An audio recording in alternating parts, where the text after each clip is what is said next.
Okay, folks, good morning, good evening, good afternoon, wherever you are joining us from around the world today. Welcome back to Creation Conversations, and we're here once again with our good friend John Mackay. How's it going, John? G'day, Cobra. It's good to talk to you yesterday over there. I'm here already in tomorrow, so Exactly. that's where we're at. It's real time travel for you there, being It in different really time is. Yeah. zones. And it Australians is. are always ahead. Yeah, and it's amazing that we actually have got this technology to be able to communicate across the world at all different times. You know, it's late in the evening here in the UK, it's mid-afternoon in the USA, it's very early morning where you are, and we ask people, of course, to pray for the technology and to support the technology so that we're able to actually do this. And you have a new setup there, I believe, so you can share screens and do all sorts of snazzy stuff. We're doing well. Provided my grandson Helmut makes the right buttons work, we're okay. Good. Well, I thought today we're going to be mostly dealing with Jurassic Ark because, as many people know, we have our museums project around the world. We have it here in the UK. We have it in Australia. We already had Craig Hawkins come on in an earlier episode, and we want to have him on again. And he spoke about his museum that he's sort of organising down in Tasmania, and we'll do some stuff with our UK museum as that develops. And we've both discussed as well, haven't we, especially with people in the US, of sort of starting up a US museum version of what we're actually talking about tonight, which is Jurassic Ark. So how long has Jurassic Ark been going for now? Basically, as we look at some of the slides tonight, assuming we don't run out of time, we found it maybe 20 years ago, and we began really seriously excavating in 2005. So the museum itself has been up since about 2010, 2009. It's a 20-year project so far. Yeah, and I visited in 2018, and that had come on leaps and bounds since when you first started, and it's come on even further since then. So I was supposed to be there last year, and I really would like to get back there again. So Lord willing and COVID restrictions gone, we will be back over there at some point. A quick brief update for our supporters and our viewers, though. We've had remember we had the debate recently, and we've done a creation conversations and stuff from the Isle of Wight itself, because that's where I was briefly. We had Dr. Diane Eager here, and I showed a few of the dinosaur bones and the footprints that I found. Here's another update, something that I couldn't show at the time, because there's these wonderful Ice Age beds on the Isle of Wight at a place called Baldnor and Hempstead, and they've got these wonderful thick clay beds and layers upon layers upon layers of shells. It's really, really beautiful.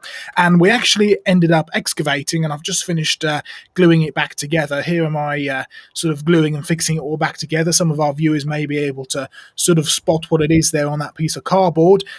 It's actually a jawbone. You can see it there. That's it partially put together.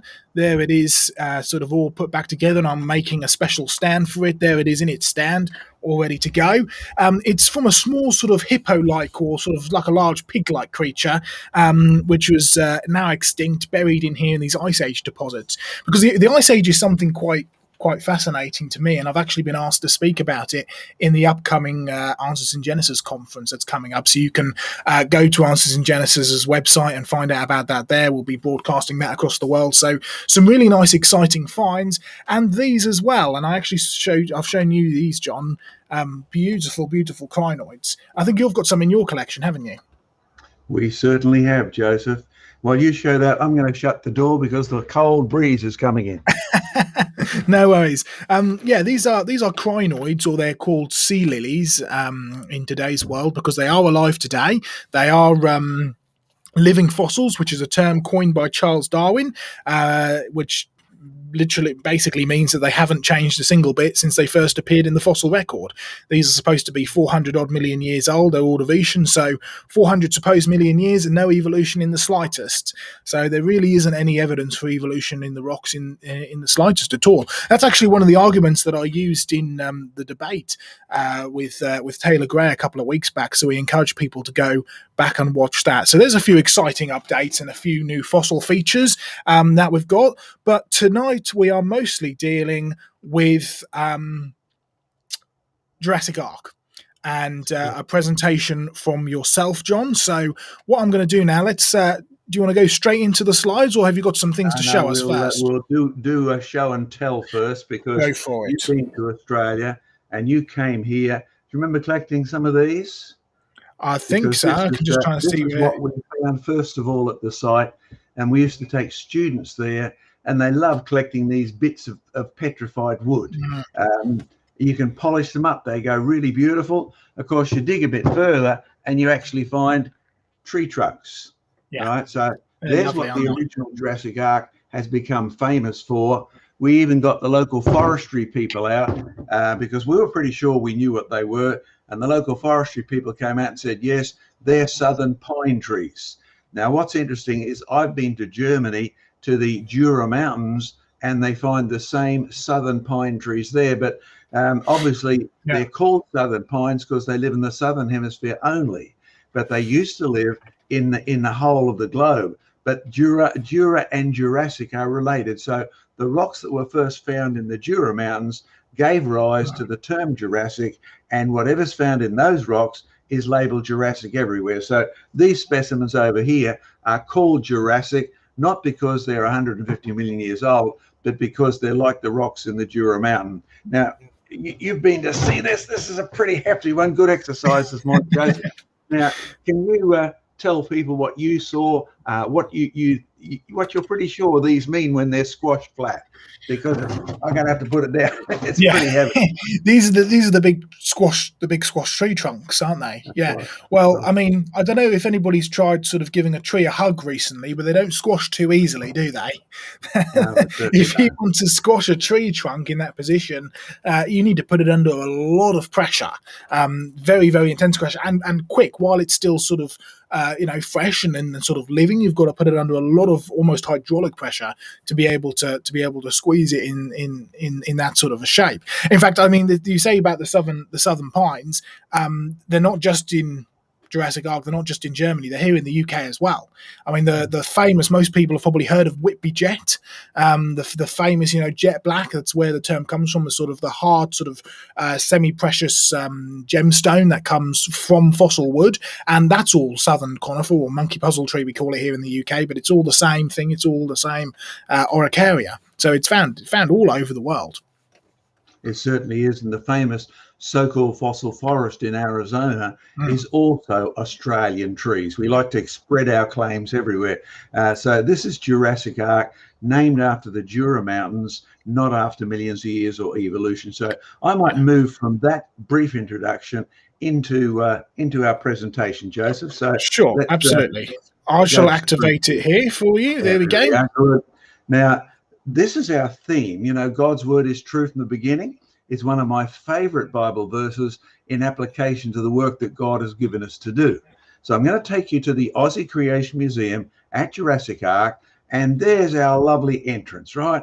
It's on 10 hectares or nearly 22 acres, and that was when it was raining. This year it's been pretty dry.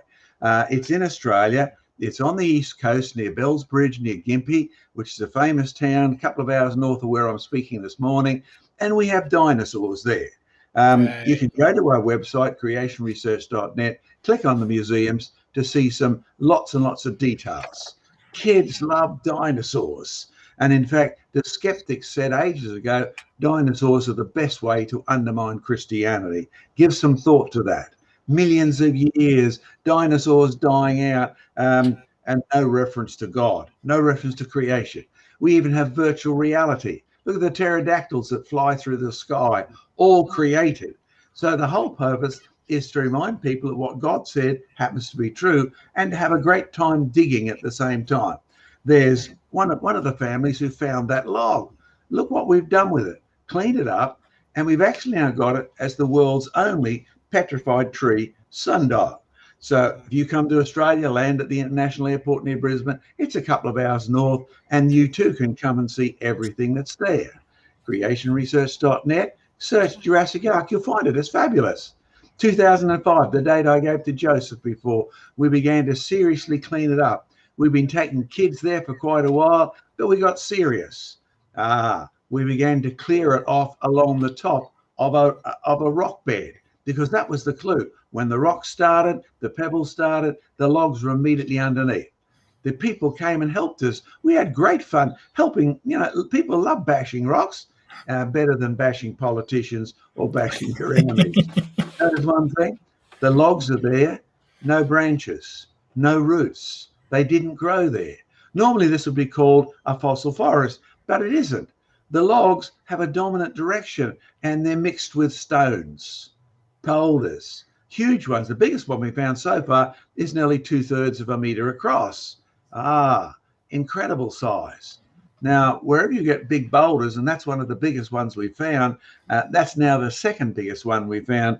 There's an interesting thing you'll note. Trees float, rocks don't. So they indicate the size and the velocity of the current, as well as the size of the trees that would have floated in there before they got buried. But here's our old friend, right? Gary. He's been a great helper. Do you notice one thing about the tree we're digging up? It's got no roots. It's just been torn up, carried along, dumped and buried. That's why we've called this a fossil flood log jam. Every geologist who's been there has reached that conclusion. No branches, no roots, mixed with big logs and rocks. It is a log jam. I like to call it Noah's log jam. Illustration, here's a log jam in Canada. Personally photographed it myself. I visited lots of these things. And as the trees float along, their ends get turned around until they become abraded. That's the living ones. That's the fossil ones. This has definitely been a log jam, a flood dump. It stopped and then got buried. We've got rocks, we've got trees, we've got the evidence of braiding. So don't be surprised that any geologist, secular ones included, have reached the conclusion this is not a fossil forest. The forest was somewhere else. It's been destroyed.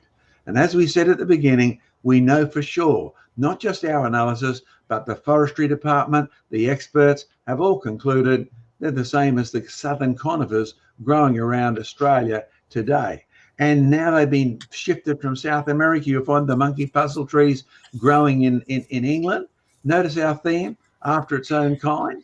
We even set up a fossil forest, but a living fossil forest, because the fossils we find just over the hill are now planted. That's back in 2011. And the trees are growing, 2013, 2017. By the way, you don't need millions of years to actually make a forest.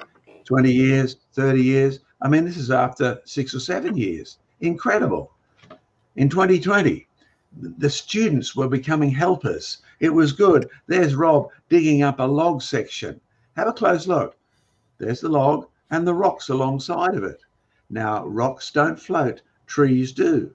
And the rocks, well, the rocks have come in, they're rounded, they've been abraded, and the trees have also been abraded as well as smashed up. 2020 was a hot summer, so we put up some protection. There's yours truly enjoying the shade. Normally we'd go through bottles and bottles of water. This made it at least tolerable. And the new excavation, we already had a log facing one direction, but look, broken logs. I mean, how hard do you have to work to smash logs into 1 meter length? Just try it with an axe sometime. This is rapid dump evidence beyond a shadow of a doubt. One of our researchers who you've met on this program is Dr. Diane Eager, and she'll be up again in a few weeks, and she loves digging and excavating the rocks and the fossils, the trees, and showing people what you can conclude. Of course, those student helpers, the young ones, are great for that dig it and do it. There's young Ben. Ben's my grandson, by the way. He's the guy that sets this all up for me, gets the buttons in the right place, but he's really good at blowing the evidence clean so it can be displayed. Oh, notice he's in the shade in summer. Well, a week after, look what the weather did. Storm damage. So we reached the conclusion we couldn't use these shade covers anymore. We had to replace them with something a little more solid, a little more expensive. $10,000 worth of equipment. They're not cheap, these buildings, are they? Not cheap, but I'll tell you what a difference. So here we have me just last week, and look at the rate at which we can excavate. I didn't even go through a bottle of water that day out here at the end of summer. Fantastic. Look at some of the things we've started to find just because we've got the cover and we can work relatively fast. Oh, simple point again, logs float, rocks don't. Unless, of course, you've got the rocks and the trees coming in on mud. And so everything is mixed together. I mean, even gold will float if the stuff that's floating in is more dense. Look at the size of some of these rocks. Some of them are actually incredible. But go to the end of that, the portion of the log down in the bottom left-hand corner. Notice the roots have all been ripped off. The whole tree's there. I mean, we've excavated it. That tree goes from where you can see it in the bottom left-hand side right up into the hole where it terminates. And just what day is today? Saturday in Australia. So Thursday, look what we did. I found a new one. The log has been bent. And not only that, it's been snapped. Snapped? Yep. There's the snap. A fossilized snap. I tell you what, if you want to break a log, even if it's only sort of 6 inches or 10 centimeters or so across, you will find that you have to put an awful lot of effort into doing it. Oh, a fun one. Whose fingers did we find? I mean, that's what it looks like. I remember when you sent me that photo. Yeah. It's it really is. Still crawling along. Yeah, it looks like it's trying to crawl out of the ground. Out of the ground, yeah. But again, logs float, rocks don't, unless everything's coming in a gigantic flood mush. So when you've got all of this over and over again, don't be surprised, as I said, even the secular geologists regard this as a flood deposit. Now, most of them wouldn't like to think of this as one flood in particular. They have a little flood here and a little flood there. But we're going to answer 2 questions. Where did the flood come from? Well, there's lots of helpers, because you get your compass out and you measure which way the logs are orientated. They face from southwest to northeast. Is this just isolated? No, there's the first ones we excavated. You have a dominant direction from southwest to northeast.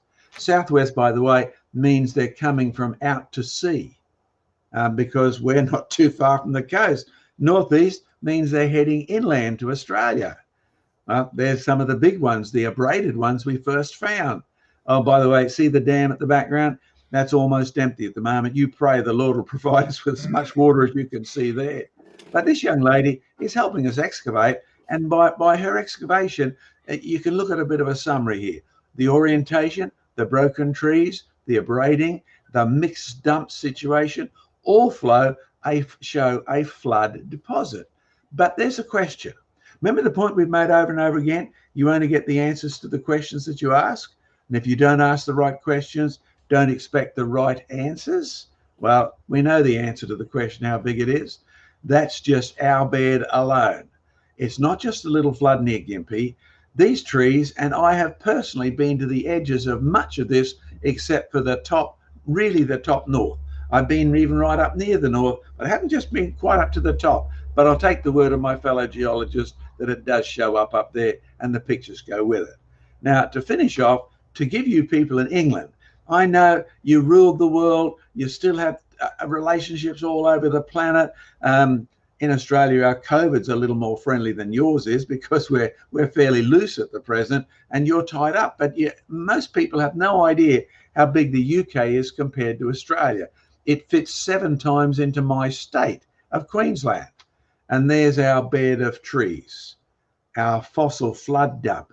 Now, if you've got a flood dump covering at least 1/3 of Australia, it was picking up sand from an area 2/3 bigger than that. Now, did you catch what I just said? When you've got the flood dump like this, even the surface is a huge area. So when it's all made of sandstone, it's picking up from a huge area. Now, there's a couple of points that I want to summarize here, and then Joseph can switch us all back on and we can have a bit of a chat. You see, there's Joe's favorite Bible verse. It's one of my favorite verses. Watch out for false knowledge. It will lead you astray. Doesn't matter if it's politics, doesn't matter if it's COVID, doesn't matter if it's pandemics, it doesn't matter if it's economy, it doesn't matter if it's religion. Watch out for false information. It definitely will lead you astray. Jurassic Ark exists to get across this point particularly. There are many theories and opinions that contradict everything in the Bible. You heard the young man who was debating for evolution the other week. He had heaps of opinions that contradicted everything in the Bible, but he didn't have one fact that actually did. Now, that's what Jurassic Ark is for, to show you that the facts actually support this statement. God's word is true from the very beginning. So all of you listening, don't be afraid of checking out the Bible. God encourages you to love him with your mind. You will need to ask questions. Oh, and you will need to pray, particularly, there's our dam now. We are fairly empty. We've only had a few millimetres. The coast has been lavished in Australia with rain, and that's only 40 kilometres away. Once you get past the highway, then there's almost no rain on our side of it. So please pray for rain. Keep up with creation research. If you don't get our newsletters, make sure you go onto our website or the UK website, sign up. And if you want to support this, support the work in England, support what we do, you'll find ways of giving on both of those sites. And may the Lord bless you as you think about these things and as we deal with the questions of the week. Okay, Joseph, you want to switch us all back on? Yeah, I've got us back all on here. That's great. I also want to make a point as well. Let me just put this up because we've got a few questions come in and a few interesting discussions. So we'll bring them up in a second. But I just want to put that up on the site first. Jurassic Ark on the web. Go to jurassicark.com.au, which is the Jurassic Ark website, because what John has dealt with here is one aspect of Jurassic Ark. It may have been the original aspect of it, and it's what the park is named after. But you know, I've been there, and it's come on a lot more from there. I mean, the dig site is the last thing you come to. Before that, you've got to walk through the botanical gardens, and you've got to walk through the experiment site, and you've got to walk through Dinosaur Cove, and so on and so forth. It's a wonderful place of not just putting stuff on display from God's creation and stuff from all around the world. It's also an active research site. Those fossil excavations are actually happening there, along with many other different excavations and experiments as well. And that's something that we want to do with our museum project around the world. There's several museums, creation museums, and you think of the Creation Museum, Ken Ham's Creation Museum, which have got the sort of the nice big snazzy stuff down to a T. You know, the animatronic dinosaurs and all of the models and everything. But what we really want is to have this sort of hands-on experiments and hands-on come and see the evidence for yourself kind of museum, which is something that God has blessed us abundantly with the resources in terms of the physical fossils and the experiments to be able to do that. So you can find out more about the stuff at Jurassic Ark at jurassicark.com.au, which is the Australian site for Jurassic Ark. Follow creationresearch.net, of course, which you can find a lot more stuff that's going on around the world. All right, a few comments coming up, John. There's been some questions about the extent of the flood deposit there. Somebody by the name of Ogre343 says this. So the flood came from water, yes. Oh, well, I'm assuming he's like, so what? And he says, so it was a local flood. So, comment. When you have a look at comments like that, any flood that can bring materials in that covers, as you saw, an area that's sort of 30 or 40 times the size of the whole UK is not what you'd call a local flood. Secondly, if you've got the water covering that area and bringing logs and rocks in a huge velocity, then the water is not just an inch deep, not just 2.5 centimeters deep, because it's not going to get to the other end. So you have to imagine the volume of water, because these beds are incredibly thick as well. You've only seen the surface area of it. We have what we call the Great Artesian Basin, which sort of bends down, and you've got the rocks and the logs exposed at both ends. I took a bus trip group around, I loaded people up in bus, took them all around the edge of this so that they would see it's not just a local deposit. We followed it for 10 days in a big fancy air-conditioned bus because we were going out into the desert, right? And so you'll find this is an enormous deposit, and the water that's coming, well, if you've got water coming from one direction, then it's coming from somewhere else. Yeah. But it means it's also covering that other area, picking up the trees and dumping. So you can may as well double the size at least. Now you're in anything but a local flood, right? So when you think of local floods, you think of the models of the Dead Sea, those sort of claims, or a little flood up the back of the creek at Suma.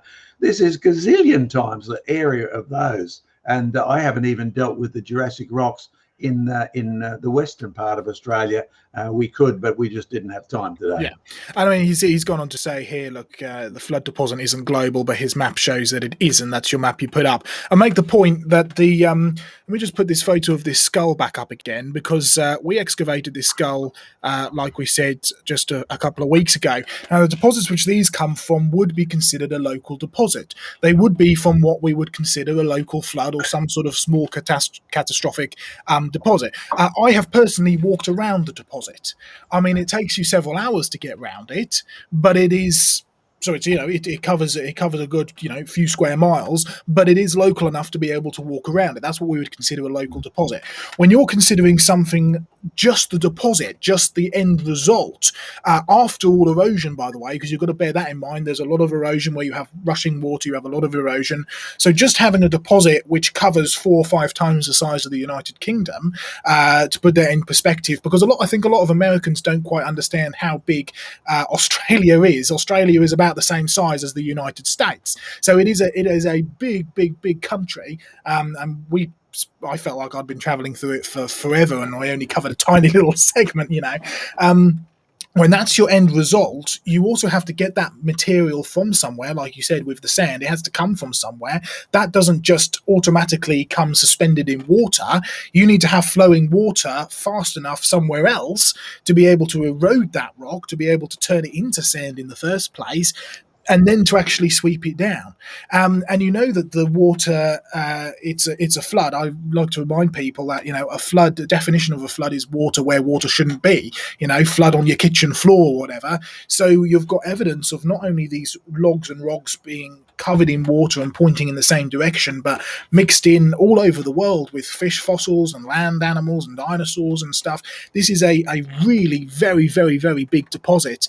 And, you could go on and talk about all sorts of different deposits. I think the famous one that Professor Derek Ager, who was a very honest evolutionist and geologist, used was the Carboniferous, which, I mean, and I've collected Carboniferous from Australia, from the UK, from the USA. It's all the same layer, it's all the same bed, and it covers an enormous part of the world. We've had another couple of questions, though, not directly related to the. Oh, we've got this one first, actually, from Neil. Let me just put this one up. Any idea how far the trees have travelled?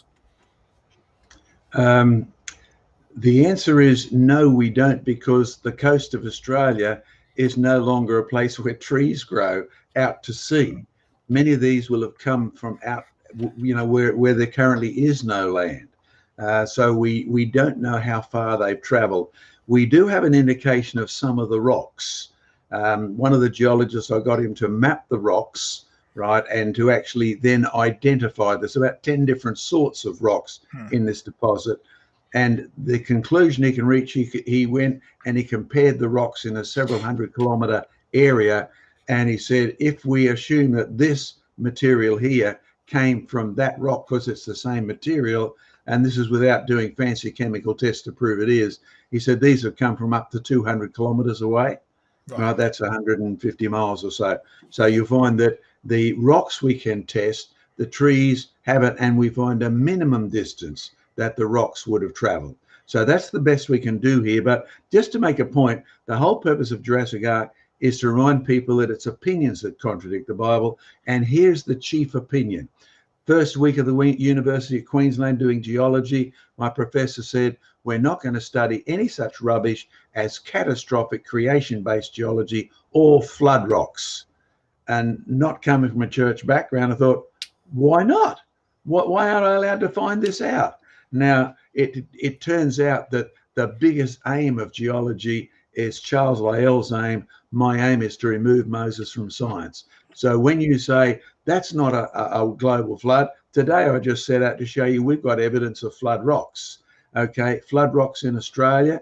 That's all we could cover today, but we could have done the Jurassic in Germany because I've been there. I've collected the southern Araucaria trees in Germany. I've been to the Jurassic in the USA. We've collected the same thing. And the point that Derek Ager made about the Carboniferous can be made exactly the same. These are global rocks and they're not ordinary deposits. I mean, even you think of the Triassic trees that are called the fossil forest, the famous one in Arizona, they're all sort of washed in. They're broken off roots. Some of them have been ripped up and carried along. They've even got petrified bees hives in them.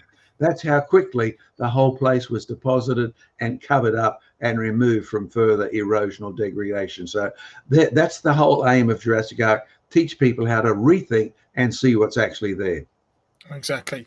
Well, we're just about coming to the end of this. All of our research, or a lot of the research anyway, that's been done at Jurassic Ark, and a lot of the fossil research as well, has been published in our book, Tights, Mites and Fossil Fights. Evidence from all over the world. Do you have a copy there, John? And that's... They can go and see that one. Oh, you can go and see that one. That's for the kids. Yeah, for sort of age 10, 11s around there. What happened to the dinosaurs? That actually takes you on a journey to Jurassic Ark with some wonderful new high-tech, hold your camera up and the thing jumps out at your face, and dinosaurs and all sorts of wonderful stuff. So it's well worth having a look at that. You can find out more about that at creationresearch.net and follow the links to the various shops that we have around the world.